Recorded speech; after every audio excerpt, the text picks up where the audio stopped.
on the assembly line, what we're really doing is putting in hundreds of hours into the people on the streets who need us. And they need us in a way that none of us will ever understand. And for the last couple of weeks, I've been on the grounds every day. They know we're coming today, they know we're coming tomorrow, and they look forward to seeing us because we're the one little bit of hope that they have to have a warm meal in their bellies and to know that somebody in the world is actually caring for them and loving them. And without people like you showing up today to give your time, your energy, and your spirit, none of this is possible. So I want to really say thank you to everyone, because what we're doing here today may seem small, but it's actually really, really big, and it's impacting hundreds and thousands of families. So I thank you, I love you, I look forward to doing this with you today.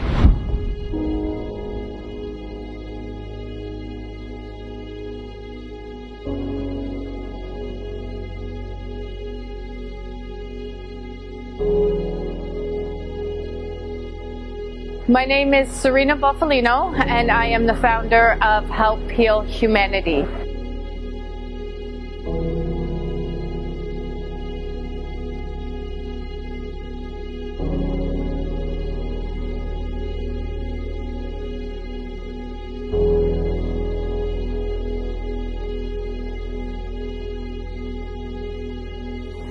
Help Heal Humanity is a charity that is focused on unconditional giving, love, and support to some of the most vulnerable communities in the world.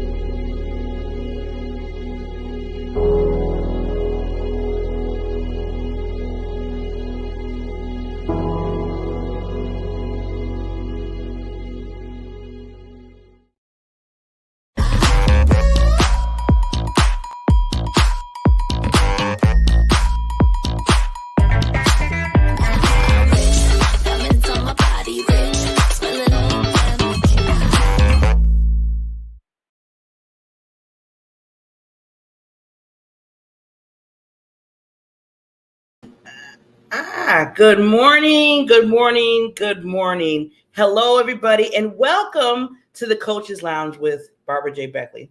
That's me. And some wonderful, wonderful guests that I always bring on. Now, I am just so, you just don't know. I'm like a little kid in a candy store right now. I'm having a wonderful queen, and you know I call lady queens because I look at them as royalty. A wonderful lady that I met. Her name is Lyndsay Dowd, and I'm telling you right now, get ready. That's all I have to say. Sometimes it doesn't take that many words to describe a queen of queens. This lady, I met her in another, like a training that we were doing together, regarding a TV show. Isn't that interesting? We're both podcasters. We're both TV streaming, gurus and everything. But sometimes, like I tell people, coaches need coaches, We still need to educate ourselves, still need to learn and grow, especially of the trends and everything that's going on. And I loved how we were both in the room, both learning, but both met each other. And I just really just vibe with her and what she was talking about, what she was saying, and how she's this giant, just giant, like I say, lighthouse to the world. And I just told her, I said, I have to have you on my show. I want to have you on my show. And she was like, no problem. Let me check my schedule. When celebrities come on, so they got to check their schedule. I had to be like, okay, let me wait and see if I can get on their schedule. And, she found a way and she got on my schedule. And I just have to say that I just humble myself to have her on the show. Now, as you know, this show is really dealing with understanding coaches, educators, and mentors. And I started this show because I always felt like they wasn't getting the love that, when you're interviewing like maybe speakers or celebrities or whatever you're interviewing. I'm like, well, what happened to the really dynamic people that's helping the individual get to where they're going? We never think about that sometimes. We just, hire the coach, say, okay, you need to help me, stay with me for 2 or 3 or 5 or 10 years. And then, they just kind of go out and do what they do, which is the coach's main mission, is to lead you and guide you in any expertise that they have. But then, it's like, okay, well, wait a minute.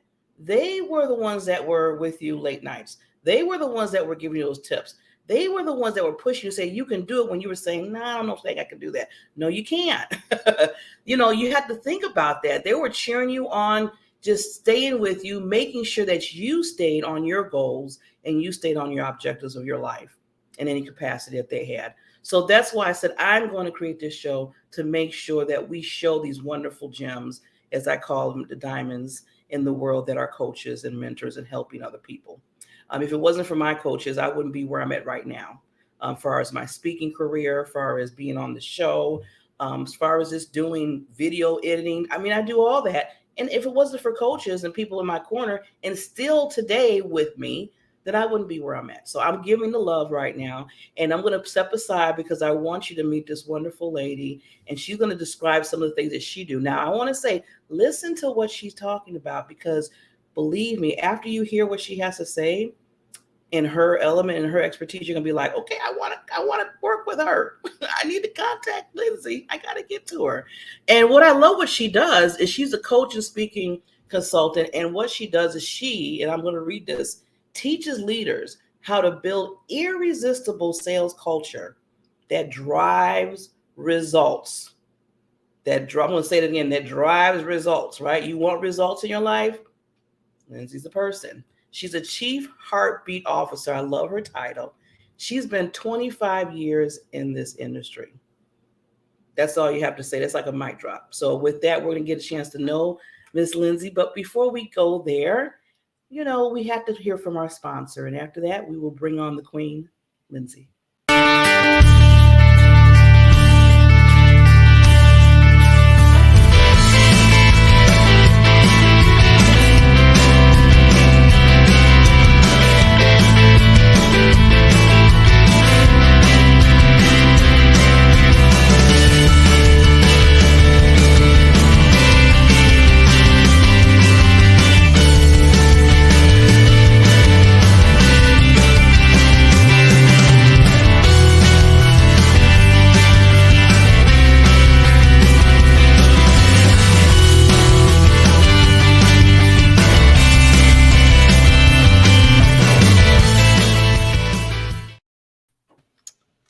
Ta-da! Hey, friend, how are you?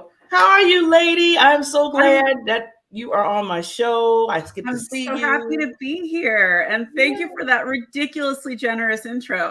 That was so nice. I hope, I got to bring on royalty the right way. So I need to make sure that we have you good all the way. But Lyndsay, first of all, thank you for coming on my show. I always say that's a gift to me when people come on, because you're sharing your expertise and your time.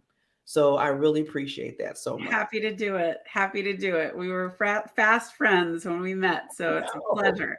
I know we got in the room together, and all of a sudden it's like, we were driving. I said, oh, okay, I like this. I got to get to her quickly. So lady, before we dive into what you do for as a coach, and like I said, change people's lives, because you're a world changer. And that's why I always tell people that are coaches, give us a little background on how you got into what you do.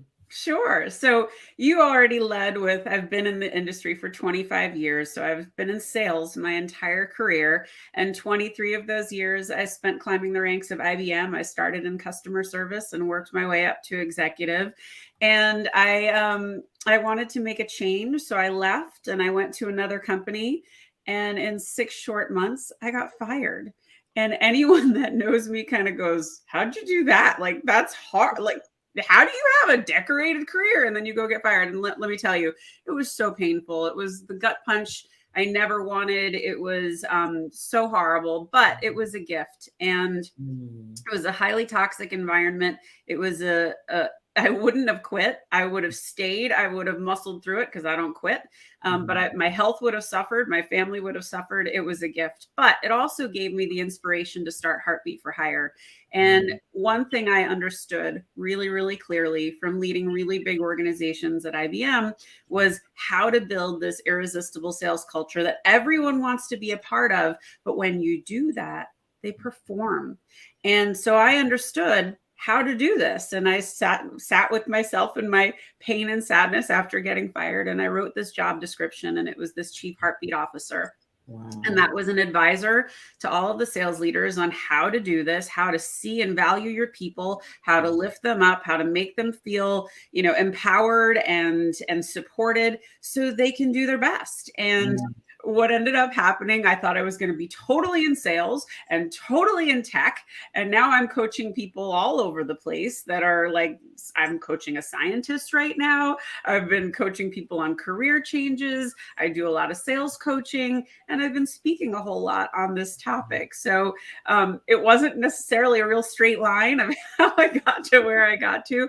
And I'm doing some personal branding stuff and teaching LinkedIn basics classes now too. So LinkedIn's been a huge piece of this journey. Yes. That's kind of how I got here.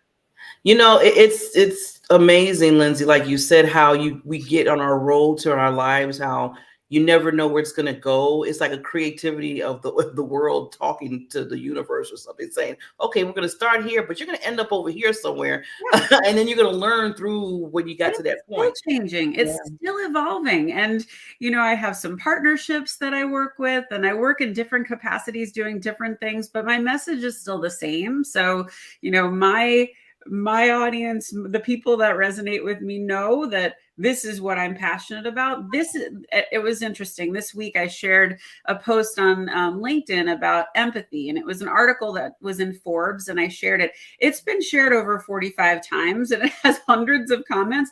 And what that tells me is we have a hunger, we have a desire, we need to change the face of leadership as we know it. And that was my intention on building Heartbeat for Hire. But I have people from all over the world chiming in saying, more of this, please, more of this, please. How do we do this?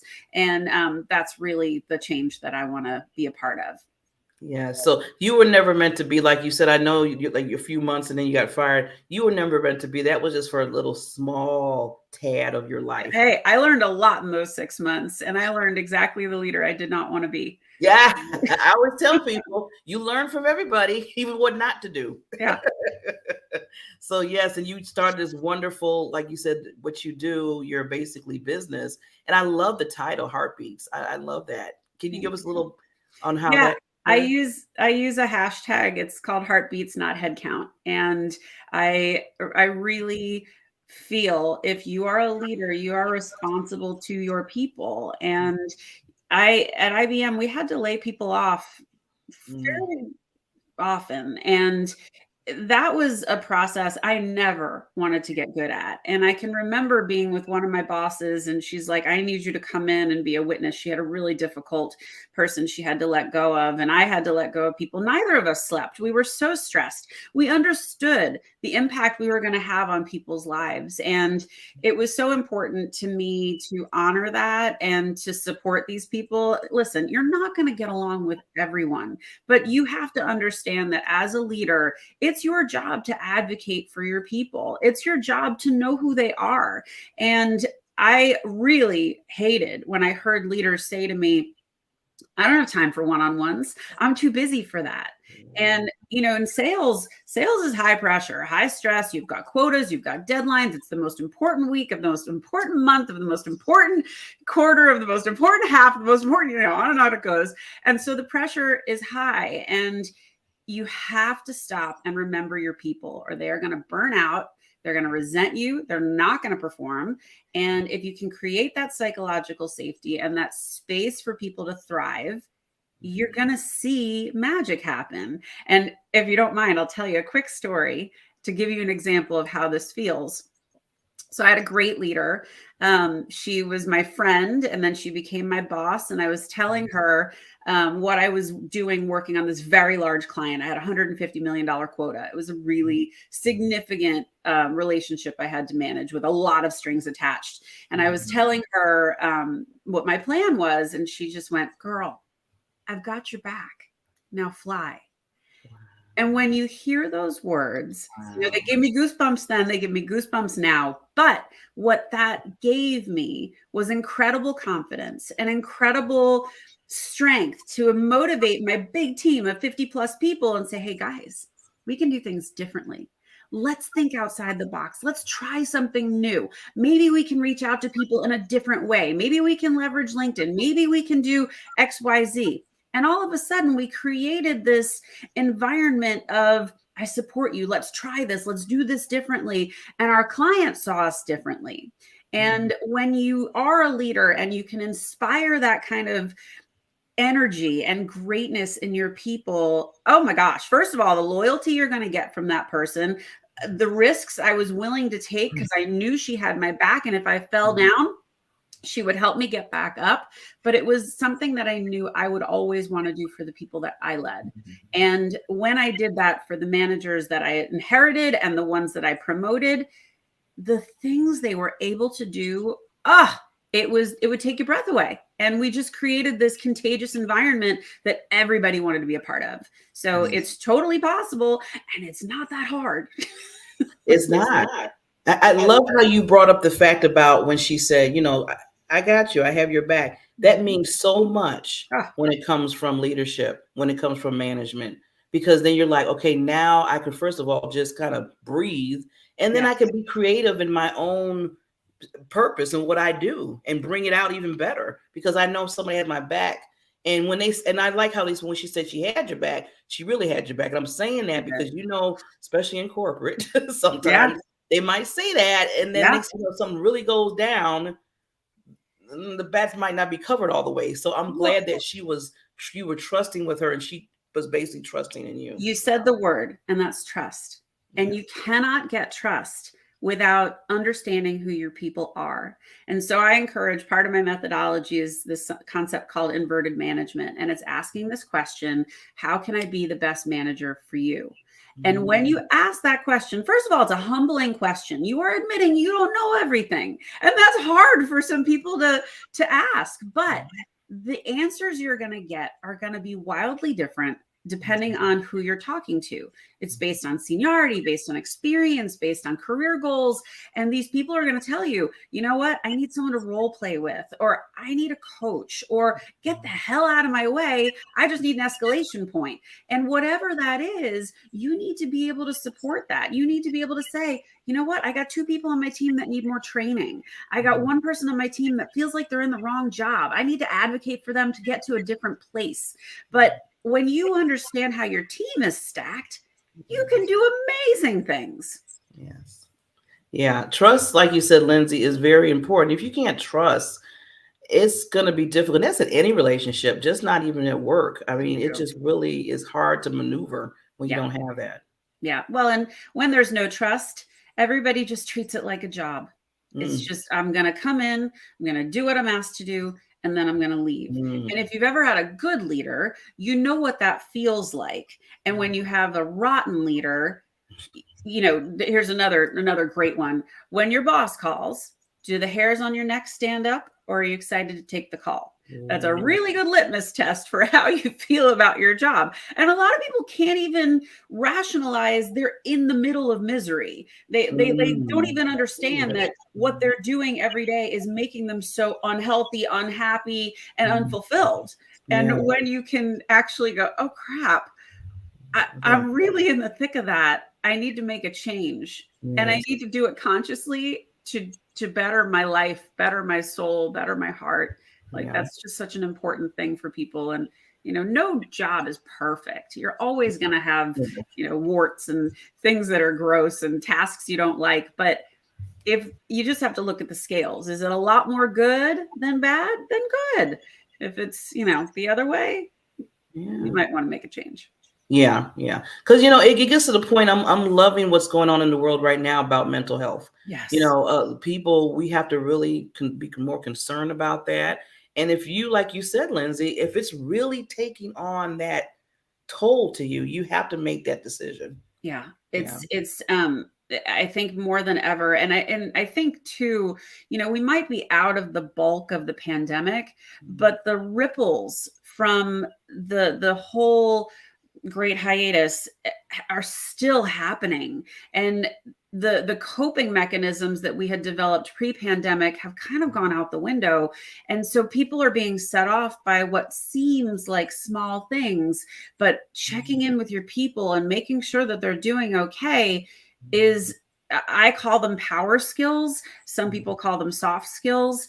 I mean, these are skills that all leaders need to develop. And gone are the days where, you know, aggression, intimidation, and fear is the way to get people to perform. People left. That was what the Great Resignation was. People were like, I'm out. This is nonsense. I'm not working like this anymore. I want someone to see me. I want people to see the work that I'm capable of and recognize me for the greatness that I am. So, you know, the people spoke and they're still speaking. They just really need people to listen and make that change. Yeah, I'm glad you mentioned that, Lyndsay, about the Great Resignation, because like you said, with the whole pandemic and everything, it's like all of a sudden everybody's like, you know what? I'm not really liking this. No. And I've been liking this for a while. I mean, it's all of a sudden we're getting this epitome like, what am I here for? What am I doing? I mean, I even made a change. Yeah, well, a lot of people did. And a lot of people left jobs without having jobs to go to. They were so upset and so miserable. And think of how concentrated our time was, right? Your commute was from your bedroom to your office. Like you had no boundaries, no breaks. Like everything was just one big blur of Zoom calls, or it was too much. And I think we've gotten to a better place for balance. One thing I became extremely protective of was my time.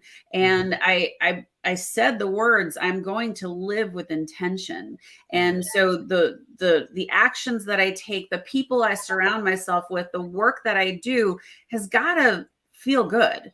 And if I'm not doing that, I don't do it anymore.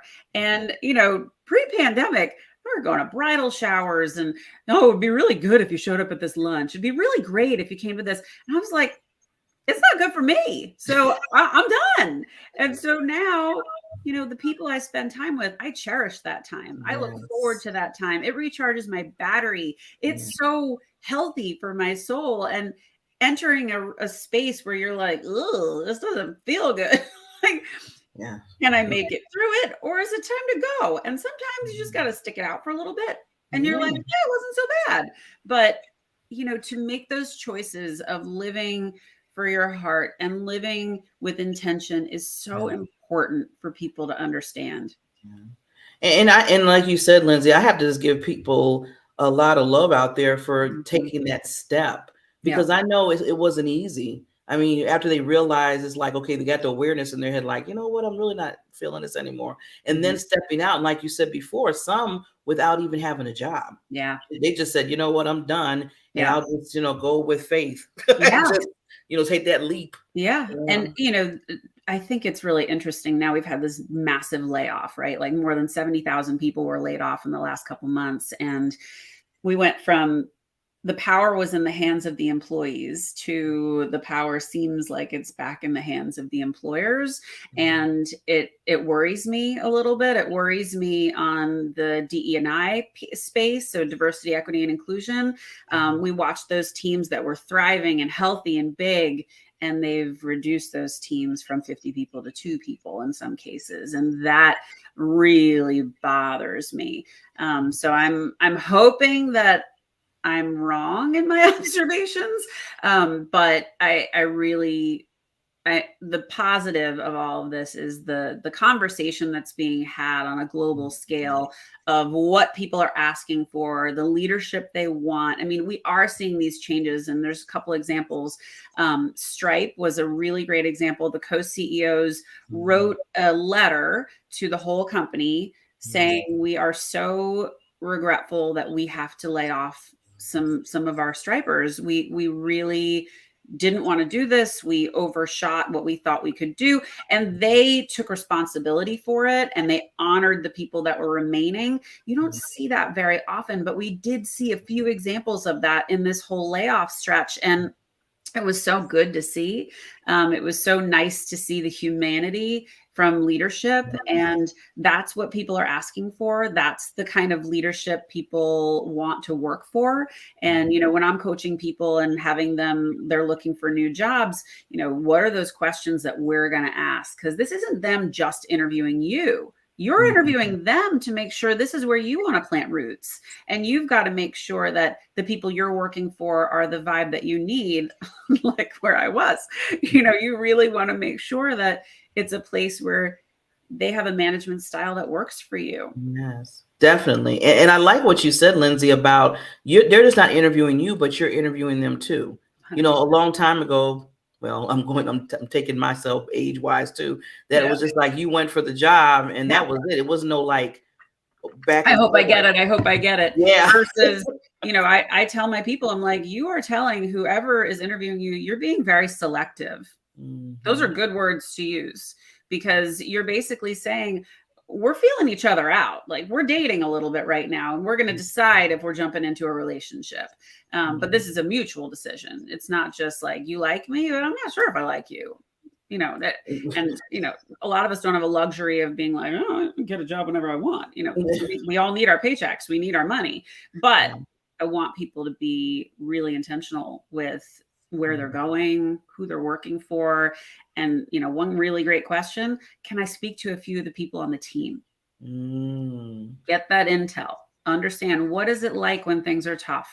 What is it like when things are great? What are the kinds of things this manager does to foster collaboration and connection? You know, what's the environment? Give me examples of how, you know, you perceive culture at the organization. All of those are really good things to understand going into it. Definitely. There's a lot of ways to answer that question. And, you know, some people, first of all, if they say, no, you can't talk to anyone on the team, red flag, like, that's a bad idea. You need to go. What you said, Lyndsay, that's a sign. That's a sign. That's a sign. Bad sign. Keep walking. Keep walking. It's like, okay. But, you know, it's funny you said that, because at my job, where I work at, my day job, when they do interview people, they have people like myself on the team and some other people. That's the whole interview too. So the manager will interview them first, and then they say, okay, now I want you to, you know, get another room and talk to some other people on the team. So they initiate that. So I love how they do that, because, you know, you get to meet the whole team, because you're going to working with the team. When you think about it, right, Lyndsay, it's like you're just not working with that manager, you're working with everybody on that team as well. No question. It's so important that I mean, you're never going to like everybody that you work with. If you are, it's fantastic. But, you know, at least knowing that you've got some people that you can build trust with, and people that you can be excited to see. You know, part of the challenge of being remote is when everybody is so dispersed. As a leader, you have to foster connection. You have to give people an opportunity to get to know each other. And I experienced this. I had inherited a whole bunch of teams from a bunch of acquisitions. They didn't care about each other. They didn't want to know what each other sold. They literally were like, heads down, let me do my job. I just got stuff to do. And it was my job to show them each other and share things that I learned about them. And, you know, giving people the spotlight and saying, hey, you guys, so-and-so is running a marathon this week. Can we all like give them a shout out and send them our good vibes? It just makes them more interesting, more human, more attractive. And oh my gosh, Kyoko's doing a TED Talk, you guys. Everybody go and listen to the TED Talk. You know, this is a big concept I want leaders to understand. And sharing the spotlight does not take away from a leader. It makes you a generous leader. And don't forget, they're working for you. So when you're shining the spotlight on someone that's working for you, it makes you look good.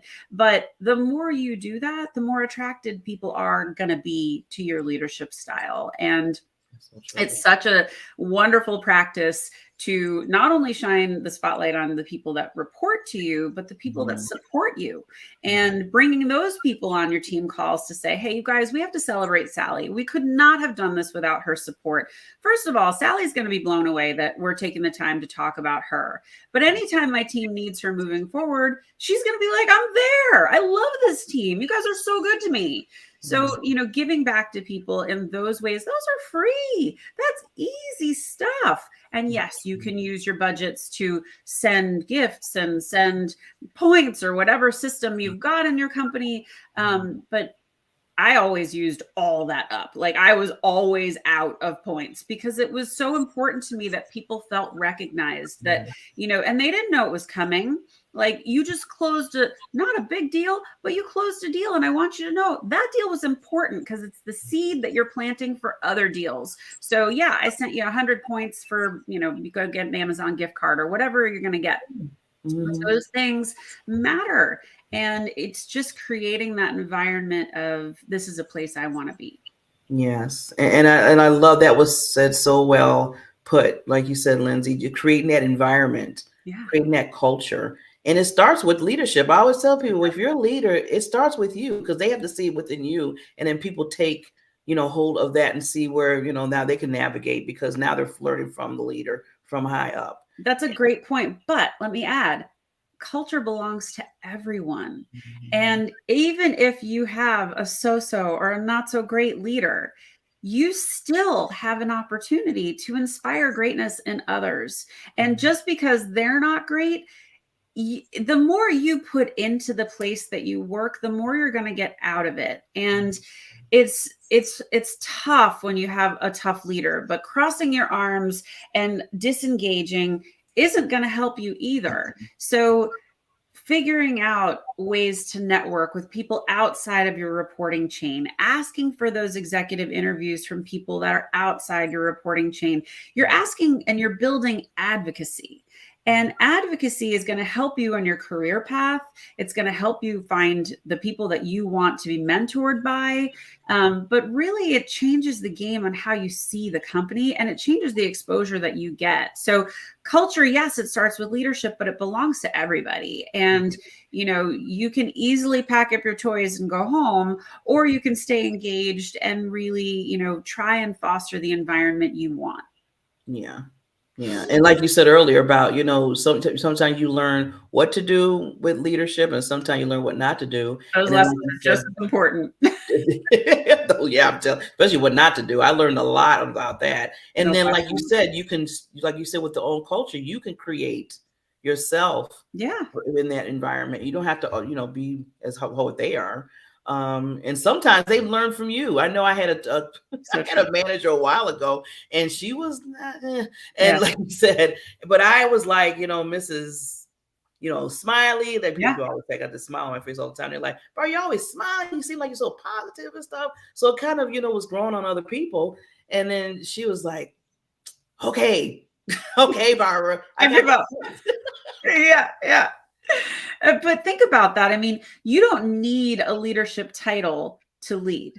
And there were so many jobs where I didn't have direct HR reports, but I had big teams of people, and I had to make them want to work with me. They had choices. They could have worked with other reps, but I needed them to work on my accounts. So I was trying to create the best place, the most fun place, the most engaging place, the place where they were going to get recognized the most. And it's almost like training wheels for when you get that management job. And those people to this day, whether they were my clients or they were people on my team, I'm still friends with all of them. And everyone has the opportunity to make that kind of impact.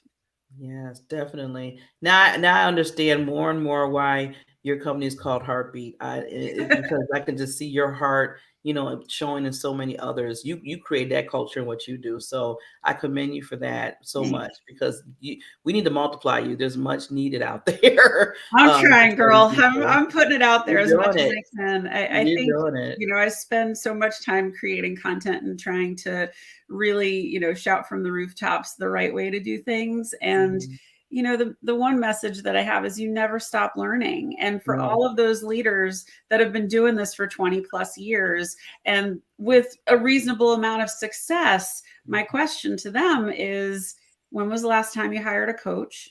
When was the last time you took a class?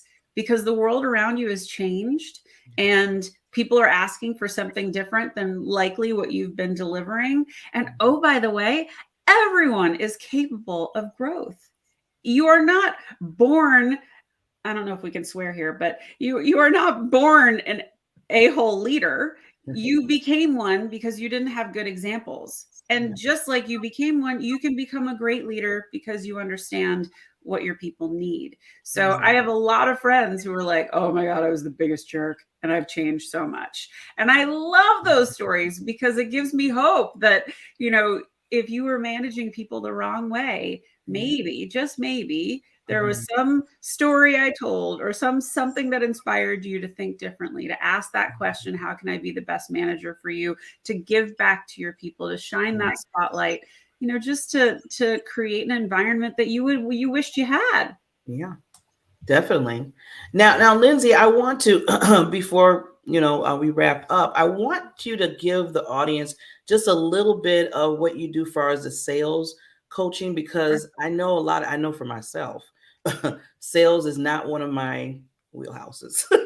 Even though I have the business and stuff, Yep. I always admit what works for me and what doesn't work for me, what lane I'm in. Yeah. So this is a good lane for you. If you can give just some tips about that. Sure. I think it's funny.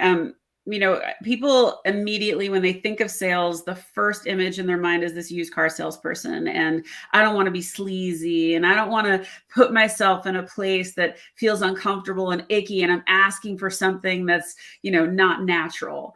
And the truth of the matter is, we're all sellers. You could be trying to get your kid to eat their vegetables. You're selling it to them. It's the way you're spinning things, the way you're talking, the way you're trying to persuade someone to understand what you're doing. And I have a recent story of a friend of mine. She's a coach, and she said, "Hey, can I pick your brain on something?" And I said, "Yeah, sure." She goes, "I'm coming to the end of 2 contracts, and I don't know what to do. I need to get them to extend them, but I'm not comfortable. Like, what am I going to say?" And I said to her, "Well, have they given you feedback along the way of, God, you've helped me so much. And have you witnessed an arc? Have you witnessed, their growth through the process?" "Oh yeah, totally." I said, "Well, remind them of that and say, it's been such a joy to watch you evolve and grow and prosper through our time together. I'm hoping that you're going to extend because I've enjoyed this so much." Now, I'm not saying buy this. If you don't buy this right now, the price is going to go up. Like, I'm not doing anything unnatural. I'm putting it back in their mindset of what they experienced and saying, "You got a lot of value out of this. I want to continue." That's not hard. That's not unnatural. That's easy to think about. And you know what? She got both extensions and she got 3 referrals out of that. Wow. And that was her being herself. She wasn't coming at it from a different way. And there's a great salesperson. Her name's Samantha McKenna on LinkedIn. If you don't follow her, you should. But she has a concept called Show Me You Know Me. And I love this so much. So Show Me You Know Me is probably the antithesis of the pitch slap. So we all get pitch slaps every day, which is these wretched emails or, DMs saying like, "Hi, I'm so-and-so, buy my stuff. You don't know me. You haven't said anything about me. It's not happening. So keep on keeping on." But what Samantha teaches is take some time to do your homework. If you know you have to sell to someone, look them up on LinkedIn. See, you did this. You found pictures that you dug deep for some of those pictures. But you know what? You took the time and you went, "I'm going to capture her in the way I want to capture her." One thing I love to teach is ask your client, like, what's their favorite restaurant? What kind of food do they like? This is an easy one, right? Everybody eats. So you could just say, "What do you like?" Or, "Oh, I'm gluten-free," or "I love chocolate," or "I'm a big beer person," whatever it is. When you've got that, you file that one away. And next time you see something, "I was thinking of you," and it could be an article. It could be a $10 gift card. It could be, I tried this restaurant that you recommended. I loved it so much. And what you're doing is you're staying top of mind. You're not asking for anything. You're keeping a relationship alive. You're cultivating a relationship. And when you make it about them, and when you make it about, "I see you there, and tell me what your goals are so I can support them," it is selling in the way of service. It's not selling product. It's, "I want to help you achieve your goals. I think there's a way I can do that, but help me understand what they are so I can best support you." And every conversation you have internally after that is, no, these are their goals. So we're going to frame everything around their goals. They will feel very listened to. They'll feel very heard. They'll feel very like, no, they understand where we're going. So now I'm paying attention. So just some good ones that. That was awesome. I mean, I'm telling you, Lyndsay, I'm loving that. I didn't even think, because I always think about building a relationship, like you said. Yeah. But I love how you took us through that journey of how to do that. Yeah. In just a nice way where it's not costing you that much at all, really, No. unless you want to buy the $10 gift card. And with that, when you think about it, it's not that much, because No. now you're really creating that relationship where you don't know where it's going to go and how you're going to serve them Yeah, in a well, good way. think of all the business lunches you have to go to, or business dinners, and when you're getting to know somebody for the first time, it can be really hard. So, and that inner voice of, my boss wants me to ask all these questions, oh my God, I got to do that. But start with the humanity side of things. Yes. Ask about their family. Do they have a pet? You have a dog? Oh my God, I have a dog. She's right here in my lap. See, I'll show you. Here's Poppy. Oh, But finding that common ground, finding that way to bond, that way to connect, it's going to serve you in the long run, because you're going to have something more to talk about. And as you're going through, like, let's say you have we're going to meet internally and we're going to come back to you in 2 weeks. That's a long time. You want to stay top of mind in that waiting period. Send an article, send a funny meme, send hey, came across this wiener dog. I was thinking of you. It made me laugh so much. You're not asking for anything. You're staying top of mind. And especially if you can find articles that are relevant to something they're working on with their goals. Yes. Oh my God, you look even better. Because you were like you said, you took that time to think about them, to send them something that even can help them. Like, I like how you said, Lyndsay, where you said, just don't say, you know how some people just random send something and it's not really helping them. It's not really their goal or whatever you're thinking about. And some people could tell, like, okay, they just sent me this just to be, whatever. I don't get it. What's this for? Yeah. What is this for? It's funny you said, I love how you said, research the person and see what they're about.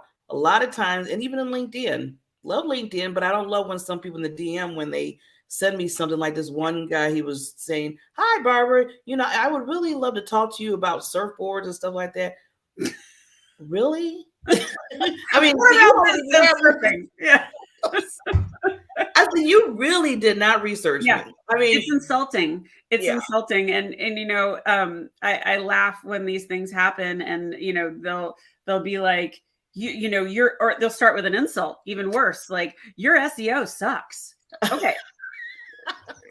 Go pound sand. I got nothing for you. Like, I'm not hiring you after you insult me. That's terrible. And maybe SEO isn't important to me because I've got other stuff cooking. So, it's just not the way to get through to people. So I almost wish I could create a boomerang in LinkedIn for the pitch slaps, be like, like loser horn of like, yeah, not going to happen.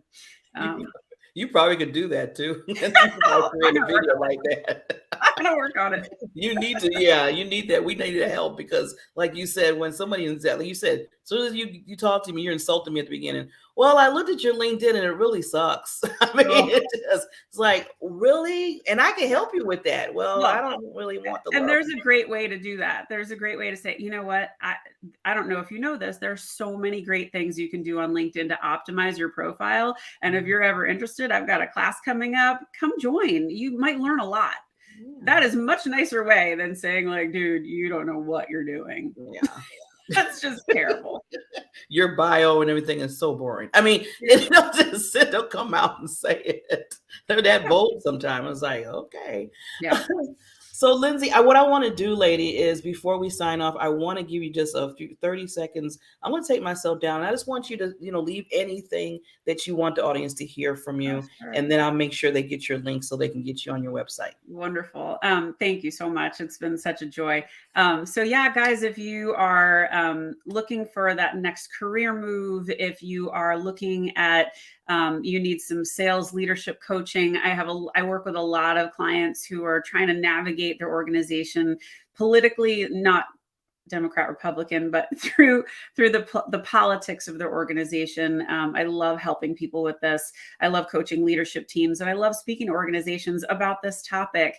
And I also do these LinkedIn classes. So definitely keep an eye on my space. I'm offering them at least once a month, maybe more. I have a class coming up on the 30th of March, and that is just for students. That is for college age and postgrads. I'm going to help them get their LinkedIn profiles zhuzhed and get them ready for that next internship, that next job, that co-op, whatever they need. But it'll just be an hour on the 30th. So definitely check it out. I'm also working on a group coaching program that will be announced soon. And it's just been an absolute joy being on Barbara's show. So thanks for having me.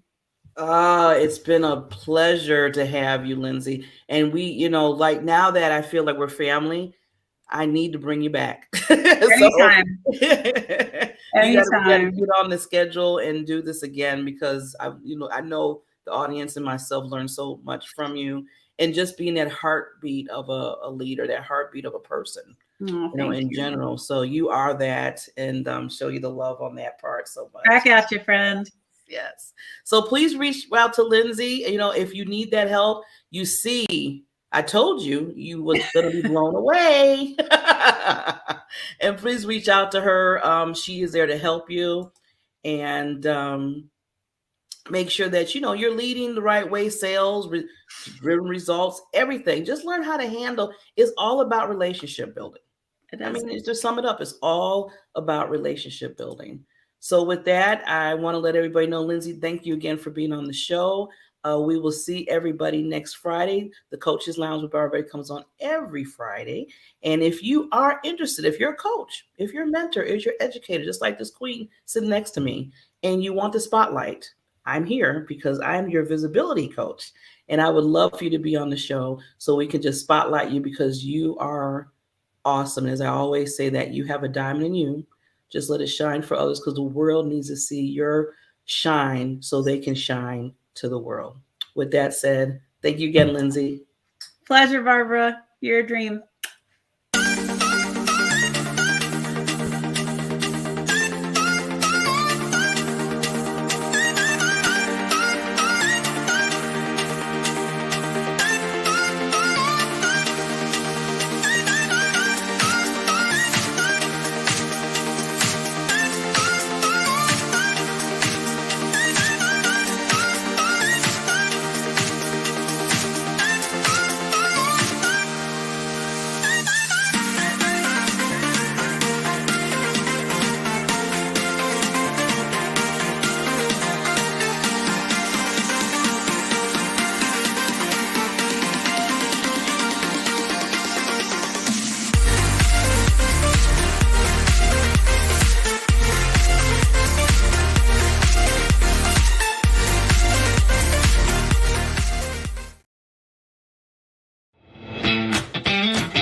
My name is Serena Buffalino. I am the founder of Help Heal Humanity.